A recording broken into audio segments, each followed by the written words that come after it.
കുറച്ച് ദിവസങ്ങൾക്ക് മുമ്പ് ഒരു ഇന്ത്യൻ പ്ലെയർ പറഞ്ഞിരുന്നു ഇന്ത്യക്ക് വേണ്ടി കളിക്കുമ്പോൾ 1000-1500 രൂപയൊക്കെയാണ് കിട്ടാറ്. അത് എപ്പോഴെങ്കിലൊക്കെ അക്കൗണ്ടിൽ കയറും, അതൊന്നും അവർ നോക്കാറില്ല. ഇന്ത്യക്ക് വേണ്ടി കളിക്കുന്നത് പൈസ നോക്കിയിട്ടല്ല, അതൊരു പ്രൗഡായിട്ടുള്ള കാര്യമാണ്. ഉള്ളത് പറയുകയാണെങ്കിൽ നീയൊക്കെ 1500 രൂപയുടെ കളിയാണ് കളിക്കുന്നത്. അവസാന 5 കളിയിൽ ബംഗ്ലാദേശിന് ആകെ ഒരേ ഒരു തവണയാണ് ഇന്ത്യ തോൽപ്പിച്ചിട്ടുള്ളത്.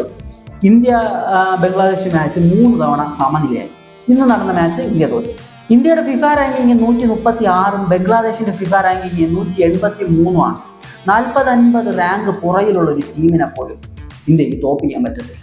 ഇവിടെയുള്ള പ്ലേയേഴ്സ് വാതോരാതെ പറയുന്ന ഒരു കാര്യമുണ്ട്, ഇന്ത്യയിൽ ഗ്രൗണ്ട് ഇല്ല, ട്രെയിനിങ് ഫെസിലിറ്റി ഇല്ല, അക്കാഡമി ഇല്ല. ബംഗ്ലാദേശിൽ ഇതൊക്കെ ഉണ്ടാകും.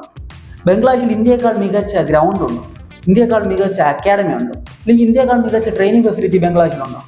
ഇന്ത്യൻ ഗവൺമെന്റ് ഇന്ത്യൻ ഫുട്ബോളിന് വേണ്ടി ചെലവാക്കുന്ന അത്രയും പൈസ ബംഗ്ലാദേശ് ഗവൺമെന്റ് അവരുടെ ഫുട്ബോളിന് വേണ്ടി ചെലവാക്കുന്നു. ഇല്ലെങ്കിൽ ISL പോലെ അല്ലെങ്കിൽ ഐ ലീഗ് പോലെ ഒരു ലീഗ് ബംഗ്ലാദേശിലുണ്ട്. അത്രയും ക്വാളിറ്റി ഉള്ളൊരു ലീഗ് ഒന്നുമില്ല. പക്ഷെ അവരെ നിങ്ങൾക്ക് തോൽപ്പിക്കാൻ പറ്റത്തില്ല. നിങ്ങളിങ്ങനെ ഒരു പന്നപ്പരട്ട കളി കളിച്ചു കഴിഞ്ഞാൽ എങ്ങനെ ഇന്ത്യൻ ഗവൺമെന്റ് ഫുട്ബോളിന് സപ്പോർട്ട് ചെയ്യും? നമ്മളെക്കാൾ ഫെസിലിറ്റി കുറഞ്ഞ ഒരു രാജ്യം നമ്മളെക്കാൾ മികച്ച പ്രകടനം നടത്തുന്നു, നമ്മളെ തോൽപ്പിക്കുന്നു. 1500 രൂപ കുറഞ്ഞു പോയി. 1500 രൂപ ശരിക്കും പറഞ്ഞാൽ കൂടുതലാണ്. നീയൊക്കെ അതിനുള്ള കളിയാണ് നീയൊക്കെ കളിക്കുന്നത്.